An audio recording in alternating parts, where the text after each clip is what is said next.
Good morning, everyone. We are the cadets of Bangalore A Group, 1 KAR Girls Battalion, Mount Carmel College. As we all know, we have gathered here today to understand and spread awareness about mental health. Today's seminar will be conducted by Sudipti, Jarusha, Harshita, Nivedita, and myself, Mahi.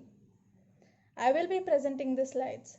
We request you to ignore any type of technical issues, glitches, or other interruptions that we might face during this session. We hope this seminar helps you cope up with your mental health. So let's. Good morning, everyone. I hope everyone's doing well. Lately, with the uncertainty of situation and time we are being in, fear, worry, and stress are normal responses to perceived or real threats.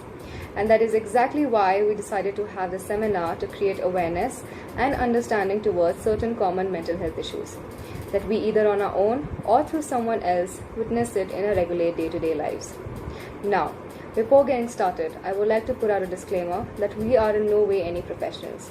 We are just a few NCC cadets coming forward to talk about certain issues which are necessary to have an understanding towards. So do not end up self-diagnosing.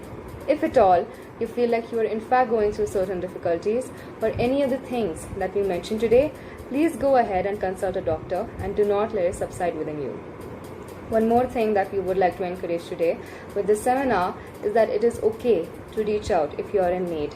There is no shame in that. It is important to create and have a safe space for each other where we can be who we truly are and express ourselves freely without fearing anything. And that is what we hope to achieve by the end of this seminar. Also, if at any point in this meeting any of you feel triggered, you are free to leave the meeting.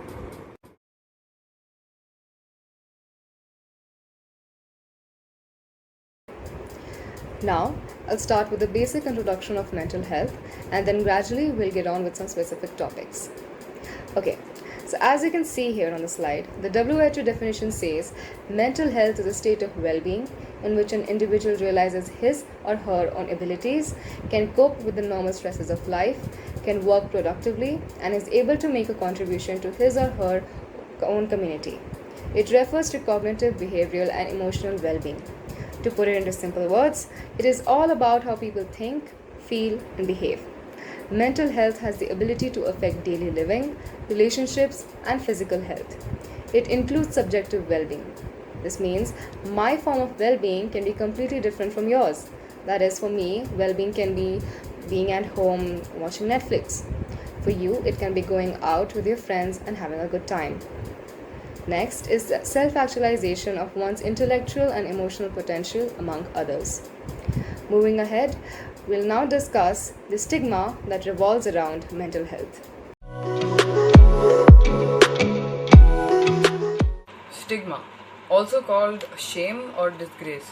Stigma is when someone views you in a negative way because you have a distinguishing characteristic or personal trait that is thought to be or actually is a disadvantage or a negative stereotype. Unfortunately, negative attitudes and beliefs towards people who have a mental health condition are common. Some of the harmful effects of stigma can include reluctance to seek help or treatment, lack of understanding by family, friends, co-workers or others, fewer opportunities for work, school, or social activities, or trouble finding housing, bullying, physical violence or harassment, health insurance that doesn't adequately cover your mental illness treatment, the belief that you will never succeed at certain challenges or that you can't improve your situation. Overcoming stigma. Here are some ways you can deal with stigma. Get treatment. You may be reluctant to admit you need treatment. Don't let the fear of being labeled with a mental illness prevent you from seeking help. Treatment can provide relief by identifying what is wrong and reducing symptoms that interfere with your work and personal life. Don't let stigma create self-doubt and shame. Stigma doesn't just come from others. You may mistakenly believe that your condition is a sign of personal weakness or that you should be able to control it without help. Seeking counseling. Educating yourself about your condition and connecting with others who have mental illness can help you gain self esteem and overcome destructive self judgment. Don't isolate yourself. If you have a mental illness, you may be reluctant to tell anyone about it.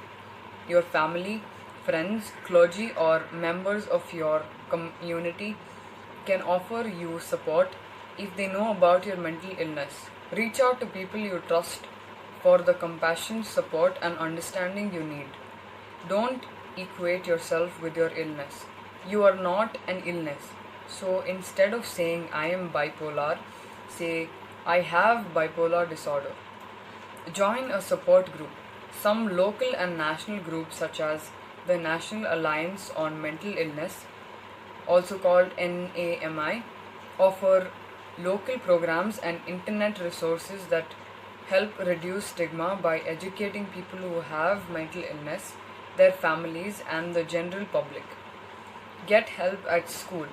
If you or your child has a mental illness that affects learning, find out what plans and programs might help.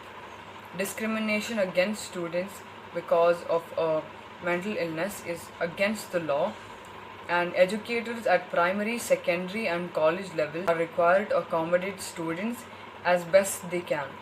Talk to teachers, professors, or administrators about the best approach and resources.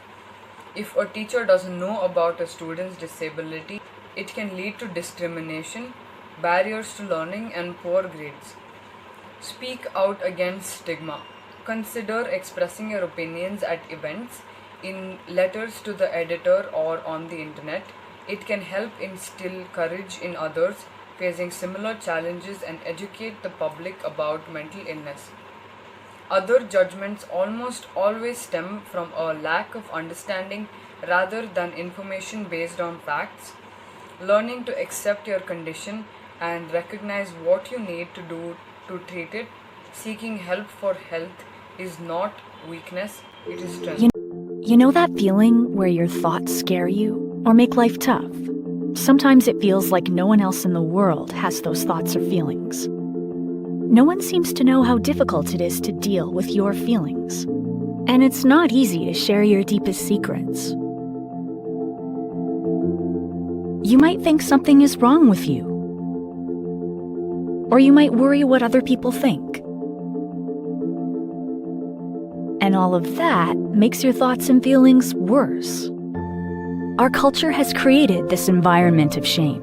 Until the 1960s, society sent people away if they had challenges managing their thoughts, emotions, and behaviors. Over time, we learned that we didn't have to be afraid. We learned how to help people get better. We became hopeful. But there are remnants of those images in our culture today, which is why some people still feel uncomfortable talking about it. The stigma has taken new forms too. With more access to more people all the time, it can seem like the world is telling us it's not okay to be anything but perfect. The truth is, everyone has thoughts or feelings that can be hard to deal with. So why do we make it so difficult on ourselves by judging others who could be going through the same challenges we are? What if, instead of seeing labels, we saw people who are struggling and could be there for them so they didn't feel so alone? What if we looked past our fear of mental health and started to talk about it in a constructive way? What if, as a society, we used empowering words and healthy images to help people feel supported? Maybe then more of us could feel comfortable telling others when we're having a hard time. Maybe more people would get the help they need. And maybe one day we won't have to talk separately about mental health and physical health, but just health. The truth is, each of us has the power to change our culture. Will you join us?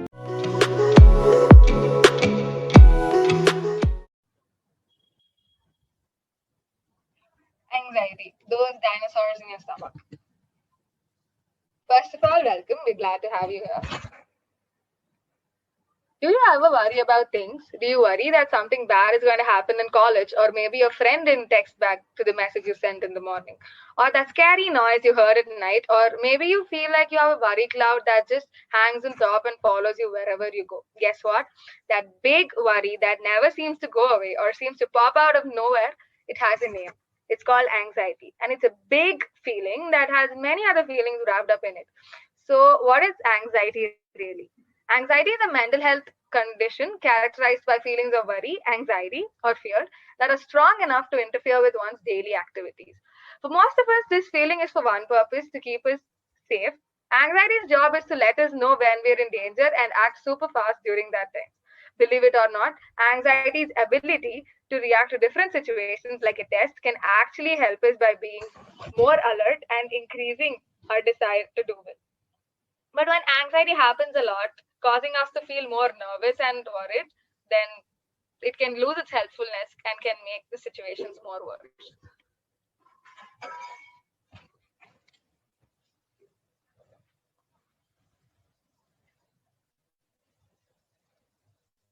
So, what causes anxiety?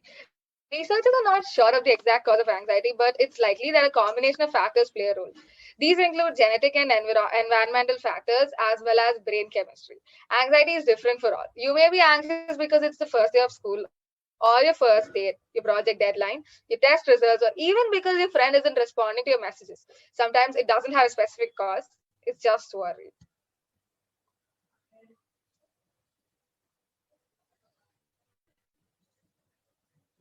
So, what are the symptoms of anxiety? There are different ways in which you can find if a person is suffering from anxiety. Firstly, behavioral hypervigilance. Hypervigilance is being super conscious about your surroundings, irritability or restlessness. Cognitive, like cognitive is your mentally, that is lack of concentration, racing thoughts or unwanted thoughts. Your whole body starts has sweating or fatigue. Then other common things are anxiety, excessive worry, fear, feeling of impending doom that probably thinks the whole world will end right now. Insomnia, that is very less sleep, or sometimes hypersomnia, that is you sleep a lot. Nausea, palpitations, that is you can feel your own heartbeat, or trembling. So, how do you treat anxiety? Anxiety, if serious, can be treated by cognitive behavioral therapy. Cognitive behavioral therapy is a psychological treatment in which the psychiatrist helps you to change the negative pattern of your brain. Then you have meditation, which helps to calm your soul. Then psychotherapy. Psychotherapy or talk therapy is a way to help people with broad variety of illness and emotional difficulties. It can help eliminate or control troubling symptoms so a person can function better and can increase well-being and can start healing. So how do you deal with anxiety immediately? Now, if you're so let's assume you're in a situation where you're freaking out. So what do? Firstly, you breathe, you take a deep breath, and then you calm yourself. Then second, you put your anxiety on ice. As per most of the researchers and psychiatrists, ice actually helps to reduce your anxiety. So taking ice in your fists and pressing it reduces your anxiety. Then repeating a calming phrase. Calming phrase like this shall pass too, or all is well, or I will get through this, or I'll be fine. Repeating it as a mantra actually helps your brain function well and get out of the anxiety. Then crying. So if, for example, you're extremely anxious and all you feel like is to cry, then cry it out. That helps to reduce your anxiety. Then take a break from social media. Generally, now that we're in a very millennial age, so taking anxiety is generally because of social media. So taking a break from social media actually helps you cope up with your anxiety. Then you can call a loved one. Then avoid caffeine. Face your anxiety, and then journalize your thoughts or draw something. Get more sleep. Go for a walk. Eat ginger or chocolate. Ginger or chocolate actually helps in, rejuvenating the happy hormones in your body. Then practice a healthy diet, aromatherapy, exercise, watch something funny, manage your negative thoughts.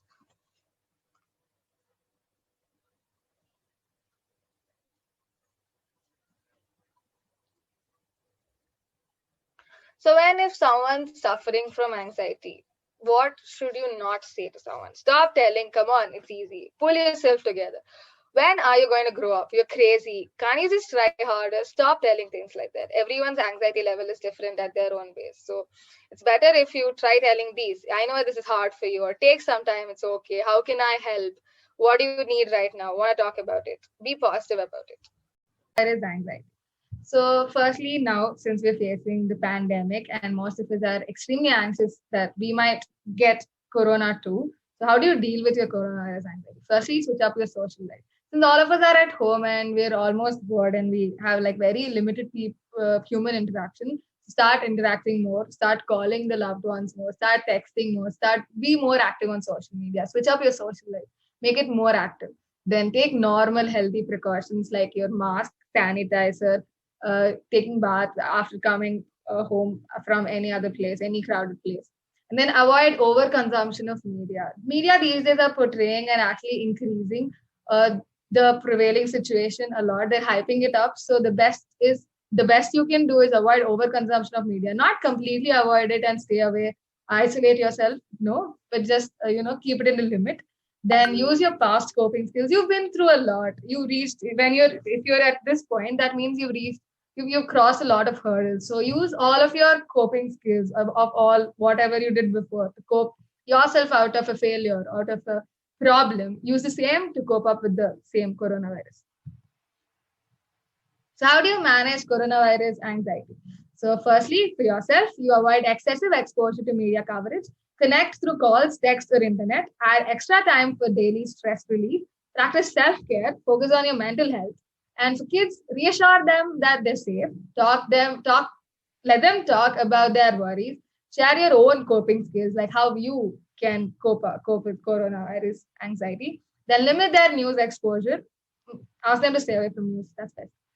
Create a routine structure, and for a quarantine or isolated person, then keep in contact with your loved ones via social media, text, and phone calls. Create a daily self-care routine.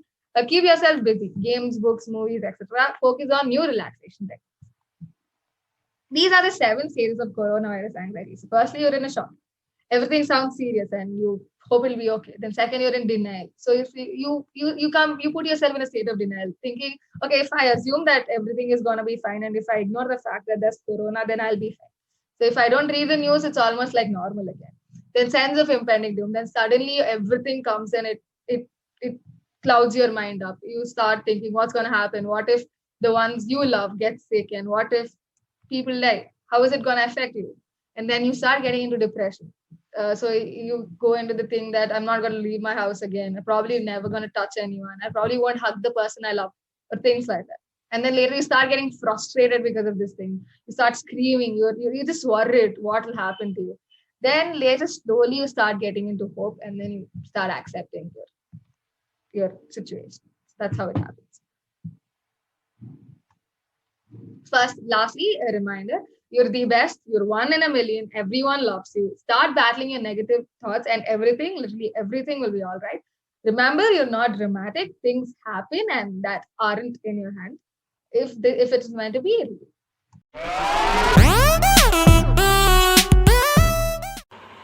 Self-deterioration, also called self-hate or self-hatred. Self-hate is a feeling of intense dislike for oneself. Self-hatred encompasses continual feelings of inadequacy, guilt, and low self-esteem. People may constantly compare themselves to others, perceive only the negative and ignore the positive, and believe that they will never be good enough. But every single person has worth and value and ability to cultivate self-love. Self-love, also called self-worth or self-respect. Self-love is a state of appreciation for oneself that grows from actions that support our physical, psychological, and spiritual growth. Having a high regard for your own well-being and happiness, taking care of your own needs and not sacrificing your well-being to please others. Self-love means that you accept yourself fully, treat yourself with kindness and respect, and nurture your growth and well-being. Self-love encompasses not only how you treat yourself, but also your thoughts and feelings about yourself. So when you conceptualize self-love, you can try to imagine what you would do for yourself, how you would talk to yourself, and how you would feel about yourself that reflects love and concern. You are not required to set yourself on fire to keep others warm. Drop toxic people, remove negativity. Focus on yourself, thank yourself, take care of your body. How do you see yourself? Do you look in the mirror and say you're beautiful? If the answer is no, you're not alone. So many people judge themselves based on other people and don't see the good in them, only others. 2.77 billion people in the world have some kind of social media. So just imagine how many people scroll through seeing so many glamorous, unrealistic people and then think to themselves, why can't I have her hair? Or why can't I have his build? Well, we are all different in so many beautiful ways on the inside, and we just can't see it because we only focused on the outside. This needs to stop. Put your phone down for a second and think, what do I like about myself? You'll find that the list is a lot longer than you think.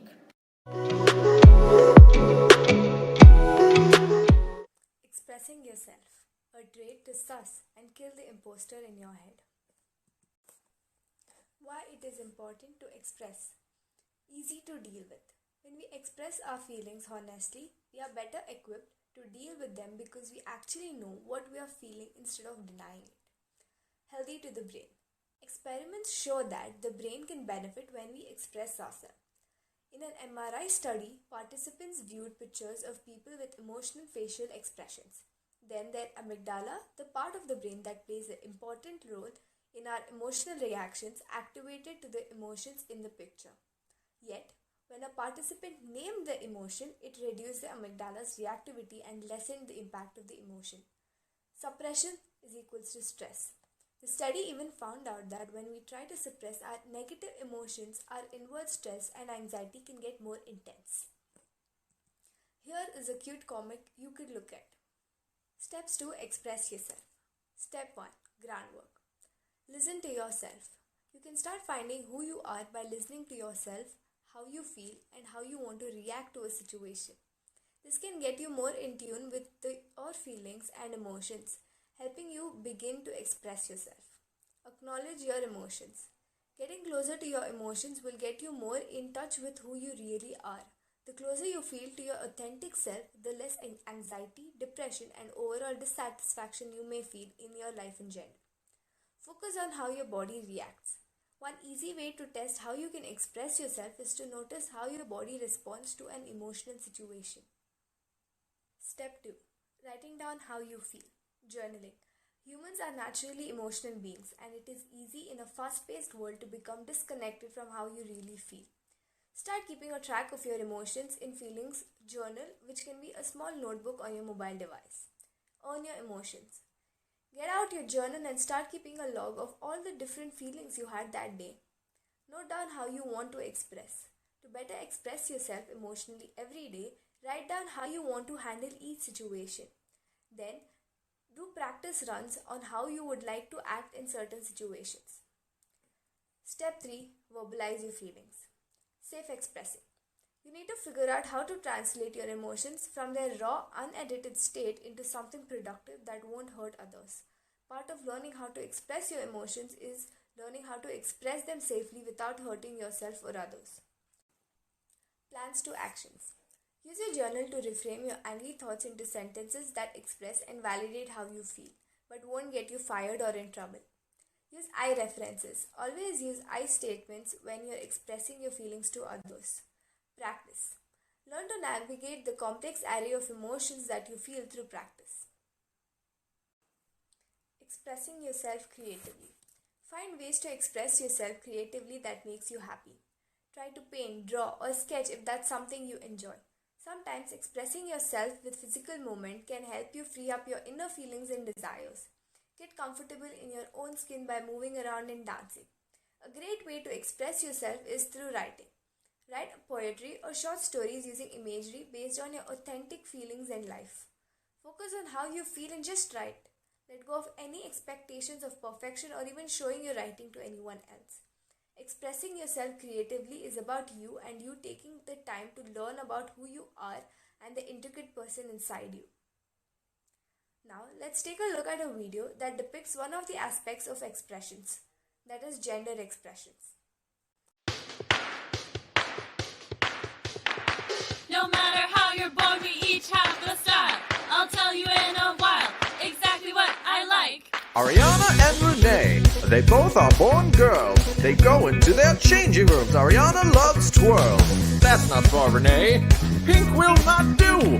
All girls don't wear dresses, they wear pants too. Has Renee lost her mind? What's running through her head? Ariana can fix this, no is what she said.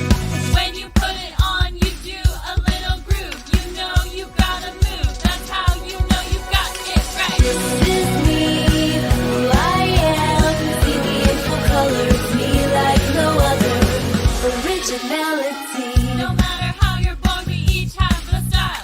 I'll tell you in a while exactly what I like. Bryce and Jason, they both are born boys. They go into their changing rooms. Bryce jumps out with joy. Jason has a different idea. The sweater is where it's at. Bryce has to fix this. Here, try this or that. Wait just 1 second. Don't tell him how to dress. Ariana knows this. Only Jason can express. This is me, who I am. See me in full color, it's me like no other. Originality. No matter how you're born, we each have the style. I'll tell you in a while exactly what I like. Darla and Charles, one girl and one boy. They go into their changing rooms. Charles is feeling coy. Others are thrilled with the look, but Charles is quite unhappy. Let's try this again. Yeah, this is snappy. Some are confused. They just don't understand. Charles, now Charlotte is certain. Ariana's her biggest fan. Some might keep their distance, but others will come around. Come on over, Darla. Show us what you found. Darla had something on, but is not quite convinced. She wants to try again, yet she still gives a wince. Nope, not right either. Why can't she decide? Sometimes it takes time, only she can find her stride. Darla presents an outfit. The new name is Darren. Now everything feels right. The person within he's sharing. When you put it on, you do a little groove. You know you gotta move, that's how you know you got it right. This is me, who I am. See me in full color, it's me like no other. Originality. Here we have Skylar, born a boy or girl. Not interested in the girl look. Won't give the boy look a whirl. Skylar wants a new path, and it isn't one of those. This is a unique look, from Skylar's head to toe. When you put it on, you do a little groove. You know you gotta move, that's how you know you got it right. This is me, who I am. See me in full color, me like no other. Originality, who I am. See me in full color, it's me like no other.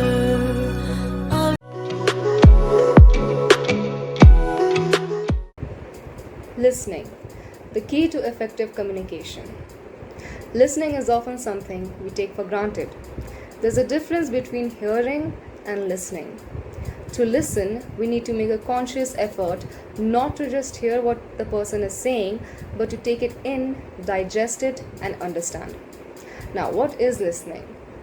Paying attention not only to the story, but how it is told, the use of language and voice, and how the other person uses his or her body, that is, being aware of both verbal and non-verbal messages. It helps to earn the trust and respect of your peers. It helps to understand issues and formulate better solutions. Active listening can help you diffuse the conflict. I'll come back to active listening. Next, why we end up not listening. It can be due to various reasons. Our ability to properly listen can be influenced by a number of things that could be going on in our own lives, or just simply some bad habits that we picked upon. To mention a few, being wrapped up in our own thoughts, being distracted by something. We have already formulated a response for the conversation taking place, or something conflicting with our opinion. Now, why is it important to listen? It helps to learn and understand things better in a social and professional environment. It helps to become better at socializing. It helps to sympathize better with friends and family. It helps to build stronger relationships by making people feel valued. It helps to improve problem-solving skills along with absorbing the information better. Active listening. Active listening doesn't come naturally to us. It is something that we need to make a conscious effort to do. It takes practice. It is about fully concentrating on what is being said and digesting it without having a prejudgment. It requires practice, like I said, right? So, how can we achieve that? By concentrating on what is being said, showing that you are engaged. Do not interrupt while the person is speaking something. Summarize your understanding towards the conversation and respond appropriately. Reflective listening. In this, the listener tries to clarify and restate what the other person is saying. It involves more of listening than talking, restating and clarifying what the speaker has to say, trying to understand the feelings reflected in what the speaker is saying, avoiding the temptation to respond from your own frame of reference, and lastly, respond with acceptance and empathy. Now, how can we achieve effective reflective listening? First thing that we can do is not interrupt the other person whilst they are speaking. Secondly, actively try to remember the important facts or points made by the other. Third, summarize it. Now, what I mean by summarizing is whatever that they have conveyed to you till now, you can summarize it and say it back to them. For example, a person can be stressing about how they're worried about the exam that they have the next day. The conversation can go like, hey, I have an exam tomorrow and I haven't touched a few of the topics and I don't know how to do it. My mind is messed up. So how you can reply here is, I hear you. What you mean to say is that you have an exam tomorrow about which you are being anxious, right? In this way, you're not suggesting the person something, you're not advising them, you're not directing them to think a certain way, you're just reflecting back whatever they have said. Now, how this helps them is, it increases their understanding towards us, right? It helps them clarify their own thoughts. It helps to reassure the other person that someone is willing to attend to their point of view and wants to help them express their thoughts. Moving on, some things to keep in mind. Do not zone out. It is not about you, it is about the person you're talking to. So be in the moment. Avoid distractions as much as possible. Pull yourself back. Some things that you can do is box breathing. So in box breathing, what you do is you just imagine a box in front of you, right? A square shape probably. Then what you do is while going up one side, you breathe in. While sliding across, hold the breath. While coming down back, let it out. While sliding back, hold it. Repeat this 8 to 9 times and you should be good to go. You can drink water as well. In the entire conversation, be observant. Be aware of how the conversation is going on, how the person is behaving, and how they are reacting towards a certain thing. Avoid giving advices or directing a person in a certain way. Ask open-ended questions. If you do not have anything to speak, a silence and pause can suffice. Next, validation. Now, it is all about the process of learning about, understanding, and expressing acceptance of another person's emotional experience. When we validate someone, we are acknowledging that person's unique identity. Our external validation can also affirm positive feelings the person holds about him or herself. As humans, we crave the feelings of being heard, understood, and accepted, especially in difficult or stressful times. Often, when we are finally expressing ourselves, we are offered opinions and advices which is not what we are looking for. We solely crave for validation because it brings in the value of belongingness and gives one an identity and value as a person. Things to keep in mind. Validation is not problem solving. Validation does not mean agreement. You have to aim to communicate to them that what they're saying is important. It doesn't matter if you agree with them or not. You just have to show them that whatever they are saying is recognized and significant enough to be heard. Validation is not part of multitasking. Now, we all have a busy schedule, but while you're validating someone, it requires time and focus. So you have to put aside some time and energy solely towards that person and show them that you believe in them and what they're saying does matter. Show them that they are important to you. Validation 101. Validation takes two things in hand: acknowledging how someone feels and offering justification for that feeling. Some values to be taken here is be non judgmental and empathetic. These are few steps. Step 1, listen. Step 2, validate. Step 3, offer advice with permission and only when it is needed. Step 4, validate again, because you have to end it on a positive note. Post-traumatic stress disorder, also called PTSD. Post-traumatic stress disorder is a mental health condition that is triggered by a terrifying event, either experiencing it or witnessing it. Symptoms of PTSD. Post-traumatic stress disorder symptoms may start within 1 month of a traumatic event, but sometimes symptoms may not appear until years after the event. These symptoms cause significant problems in social or work situations and in relationships. They can also interfere with your ability to go about your normal daily tasks. PTSD symptoms are generally grouped into 4 types: intrusive memories, avoidance, negative changes in thinking and mood, and changes in physical and emotional reactions. Symptoms may vary over time or vary from person to person. Intrusive memories. Symptoms of intrusive memories may include recurrent, unwanted, distressing memories of the traumatic event, reliving the traumatic event as if it were happening again, also called flashbacks, upsetting dreams or nightmares about the traumatic event, severe emotional distress or physical reactions to something that reminds you of the traumatic event. Avoidance. Symptoms of avoidance may include trying to avoid thinking or talking about the traumatic event, avoiding places, activities, or people that remind you of the traumatic event. Negative changes in thinking and mood. Symptoms of negative changes in thinking and mood may include negative thoughts about yourself, other people, or the world, hopelessness about the future, difficulty maintaining close relationships, feeling detached from family and friends, lack of interest in activities you once enjoyed, difficulty experiencing positive emotions, feeling emotionally numb. Changes in physical and emotional reactions.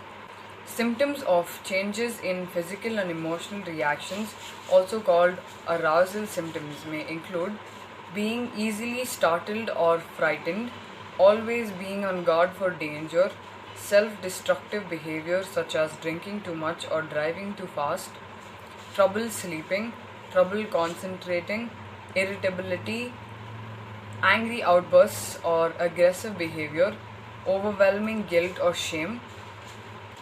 For children 6 years old and younger, signs and symptoms may also include reenacting the traumatic event or aspects of the traumatic event through play, frightening dreams that may or may not include aspects of the traumatic event.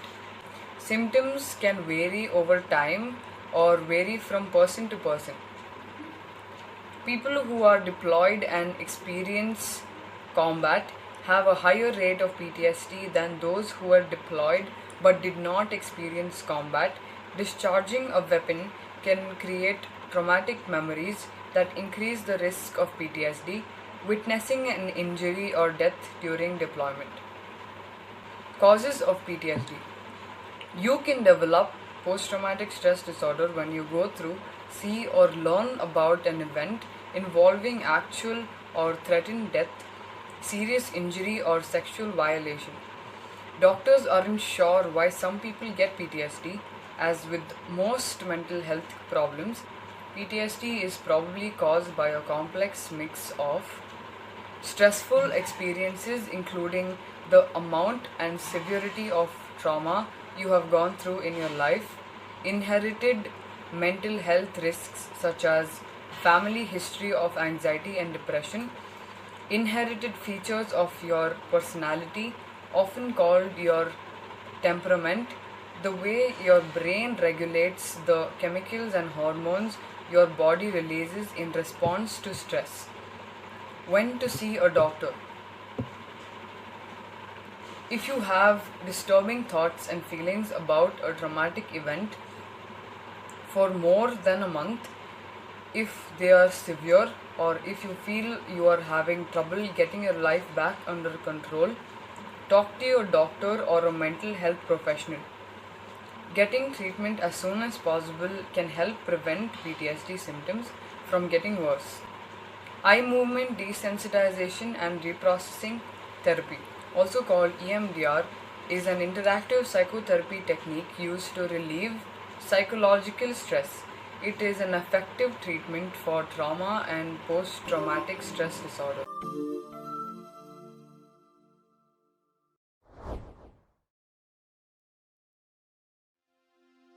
Those images are just stuck in my head. My childhood was so bad with the abuse. I've been to therapy for years. I liked my therapist, but nothing really changed. I can't stand going out to bars or being around people. I drink alone. I think it used to make me feel better, but not anymore. Since the attack, I feel numb. Had to leave school and work. My life just stopped.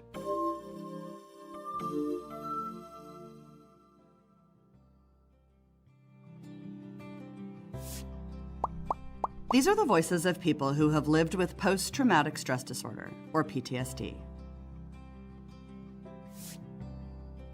Sometimes PTSD can start right away after something happens, and other times it takes a while to notice symptoms.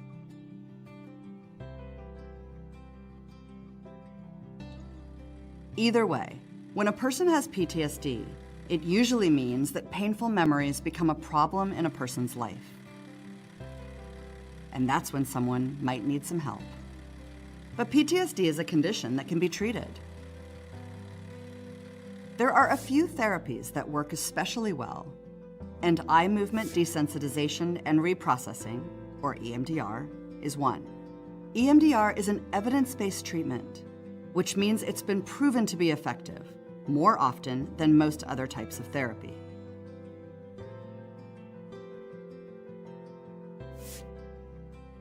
During EMDR, a trained therapist works with a person to keep the sessions comfortable and relaxed, but also to achieve the goals they set together. Relaxation and breathing exercises might be taught early in the sessions, so they can be used later. People then talk about the memories that have been most difficult for them. While they're telling the stories of their trauma, they're also watching something right in front of them, such as moving lights or the tip of a pencil being waved back and forth. The repetitive eye movement can be distracting or calming, and telling the story becomes easier. This is desensitization. Next, the feelings that go with the memories of awful, traumatic moments, or years of traumatic moments, can change. Those feelings shift during therapy, and how people think about themselves in relation to their memories can be dramatically different following EMDR. This is reprocessing. The memories start to have far less power than they did before the treatment. The best news is that EMDR usually doesn't take that long. The feeling that a person is stuck in the past can change with EMDR. People with PTSD can become fully present and live their lives the way they intend. PTSD can be treated, and people can get back to the lives they want to live.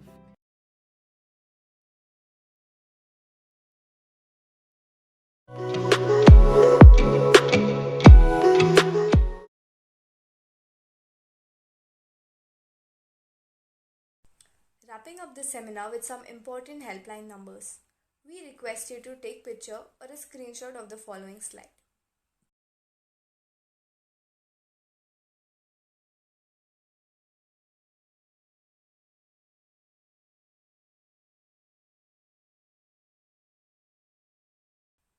Here are some websites that provide free counseling and advisory. SwitchIndia.org. It is a free email-based helpline. NowInMe.com. NowInMe is a safe space where people can be real, raw and authentic, allowing them to open up about their insecurities, failures, mental health issues anonymously. listeningin.com. The website addresses the gap in the approach to solve the current mental health crisis by creating a community of well-trained listeners, so that not a single person goes unheard. There will be no advices or counseling provided. It is just a place where you can feel heard.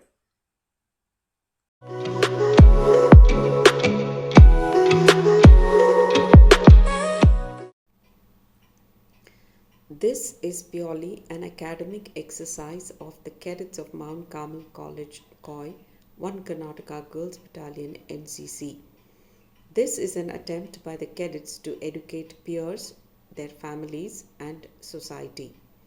COVID-19 lockdown situation has caused insecurity, anxiety, and stress among general population. If anyone is feeling any of the situation mentioned, it's okay, as one is human. There is no stigma in seeking help. Speak to someone whom you trust and express yourself. Most remedies suggested are overlapping yet time-tested. One needs to consistently divert oneself from problem and involve in comforting activity.